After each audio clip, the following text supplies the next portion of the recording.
चंदनपुर नाम के गांव में एक अमीरचंद नाम का बहुत बड़ा व्यापारी रहता था। उसके जूते और चप्पलों का व्यापार आसपास के गांव में फैला हुआ था। आसपास के गांव के हर बाजार में उसके जूते की दुकान होती ही थी। अमीरचंद अपने माता पिता का सबसे बड़ा लड़का था। वह सालों से इस कारोबार को संभालता आ रहा था। हर साल उसे पिछले साल से ज्यादा मुनाफा चाहिए होता था।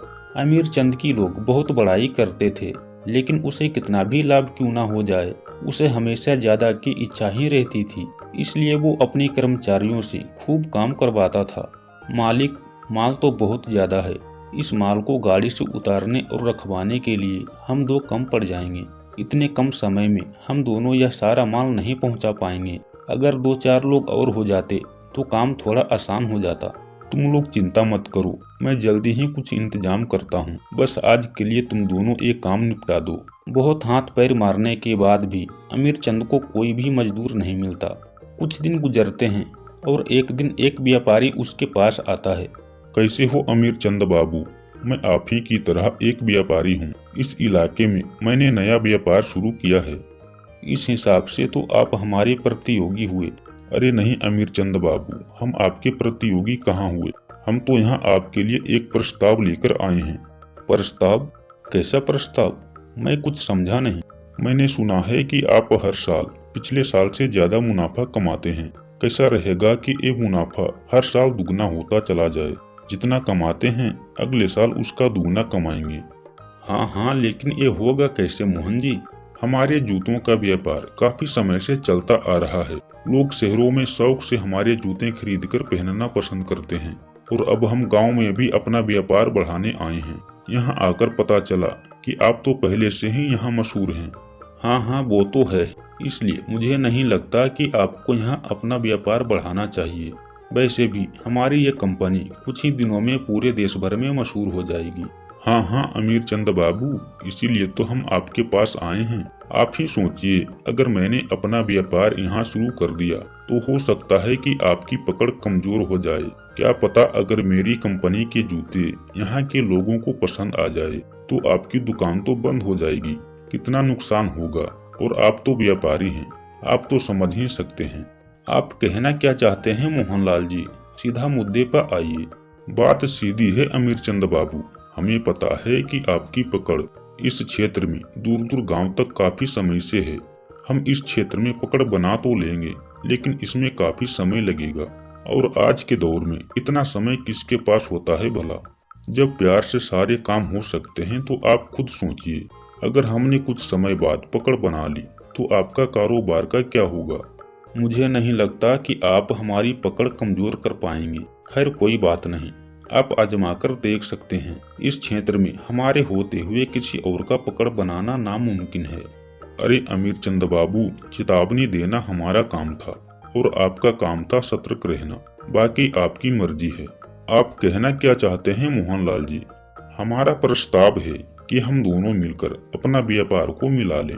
अगर व्यापार मिल जाएगा तो मुनाफा भी बहुत ज्यादा होगा और हमें साथ में नाम बनाने में इतना समय नहीं लगेगा। हर साल मुनाफा भी दुगना होगा। देश भर में हमारे जूते और चप्पलों की मांग होगी। सोच लीजिए अमीरचंद बाबू, आपके लिए ये मेरा प्रस्ताव एक सुनहरा मौका है। नहीं तो सिर्फ मेरा व्यापार आगे बढ़ेगा और मैं पूरे देश भर में छा जाऊंगा। ठीक है मोहन जी, हमें कुछ समय दीजिए, मैं कल तक आपको बताता हूँ।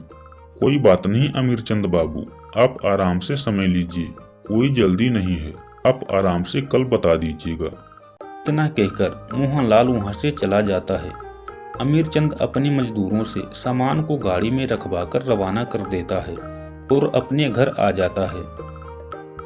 अरे बेटा अमीरचंद, क्या बात है?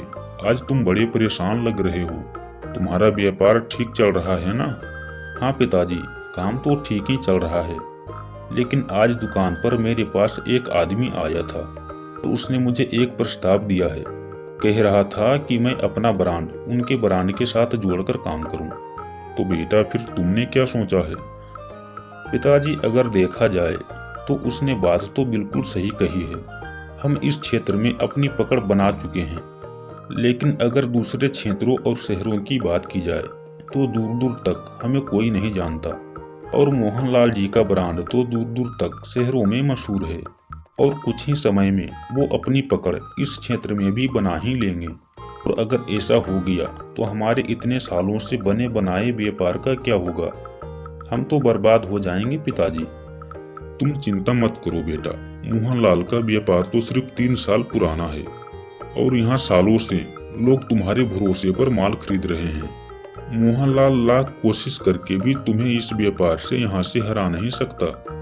लोगों का भरोसा कभी पैसों से नहीं जीता जा सकता। इस बात का हमेशा ध्यान रखना बेटा। पिताजी, मोहनलाल इस व्यापार में नया जरूर है, पर उसका काम भी बहुत अच्छा है। और फिर हम कब तक यहीं आसपास के गांव तक सीमित रहेंगे? हमें मुनाफा तो आता है, लेकिन पिछले साल से थोड़ा ज्यादा। अगर मोहनलाल मेरे साथ जुड़ जाए तो मुनाफा दुगना हो जाएगा। मैं सोच रहा हूँ कि उसका प्रस्ताव मान लिया जाए। बेटा, मोहनलाल पर भरोसा करना ठीक नहीं है। वो एक शातिर भेड़िया है। मैंने सुना है कि वो यहाँ आने से पहले कई बड़े बड़े कंपनी वालों ने उनसे जुड़ने की कोशिश की थी, परंतु जिस कंपनियों ने मोहनलाल से हाथ मिलाया था वो सब के सब आज बर्बाद हो चुके हैं। बेटा, मेरी मानो तो उसके प्रस्ताव को ठुकरा दो। अगर उसके पास व्यापार का इतना ही अनुभव है तो फिर वो खुद अपना व्यापार आगे क्यों नहीं बढ़ाता? वो आखिरकार तुम्हारे साथ ही क्यों जुड़ना चाहता है? ठीक है पिताजी, आपको जो सही लगता है मैं वही करूँगा। मैं आज ही मोहनलाल के पास जाकर उसके प्रस्ताव को ठुकरा देता हूँ।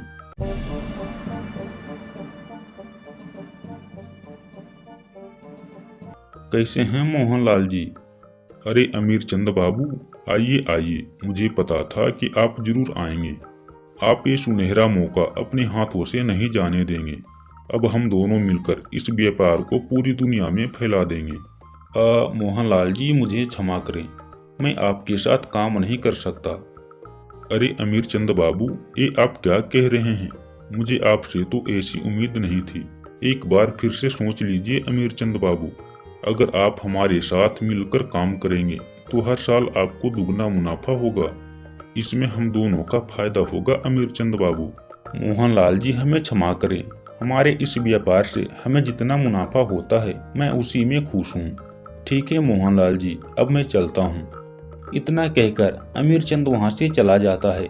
उसके जाने के बाद मोहनलाल मन ही मन सोचता है, अमीर चंद बाबू, तूने ये अच्छा नहीं किया। मेरा प्रस्ताव ठुकराकर तूने जो मेरे गाल पर तमाचा मारा है, मैं उसका बदला तुमसे लेकर ही रहूंगा।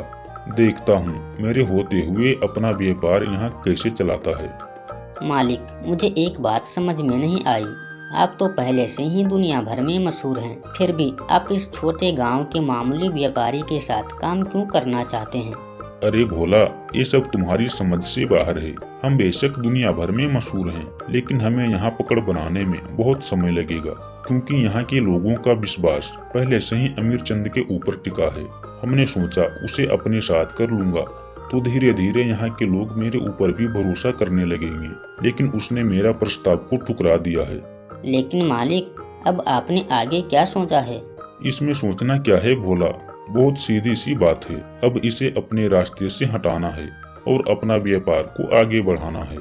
2 दिन बाद अमीर चंद के पास शहर से एक बहुत बड़ा व्यापारी रतनलाल एक बहुत बड़ा ऑर्डर लेकर आता है। कैसे हैं अमीर चंद जी? आपका व्यापार तो बहुत अच्छा चल रहा है। चारों तरफ बस आपके ही चर्चे हो रहे हैं। आपके लिए हम बहुत अच्छा ऑर्डर लेकर आए हैं। आपको हमारे लिए 2000 जूते तैयार करने होंगे। इसके लिए हम आपको 2 महीने का समय देते हैं। रतनलाल जी, आप बेफिक्र रहिए, हम समय के अनुसार आपका ऑर्डर पूरा कर देंगे। 2000 जूतों का ऑर्डर करके वह सेठ वहां से चला जाता है। अरे मालिक, क्या आपको पता है कल अमीर चंद के पास शहर से एक बहुत बड़ा व्यापारी आया था। सुना है उसने 2000 जूतों का ऑर्डर देकर गया है। यही सही मौका है अमीर चंद से बदला लेने का। अब अमीर चंद यह ऑर्डर कभी पूरा नहीं कर पाएगा।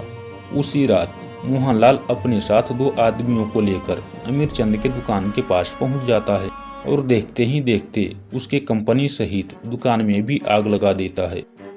अगली सुबह जब अमीर चंद को यह बात पता चलता है तो उसके पैरों तले जमीन खिसक जाता है। उसे कुछ भी समझ नहीं आ रहा था कि वह क्या करे। अमीर चंद यह बात अच्छी तरह से जानता था कि हो ना हो इसके पीछे मोहनलाल का ही हाथ है, लेकिन उसके पास कोई भी ठोस सबूत नहीं था, इसलिए वह सब कुछ जानते हुए भी कुछ नहीं कर सका।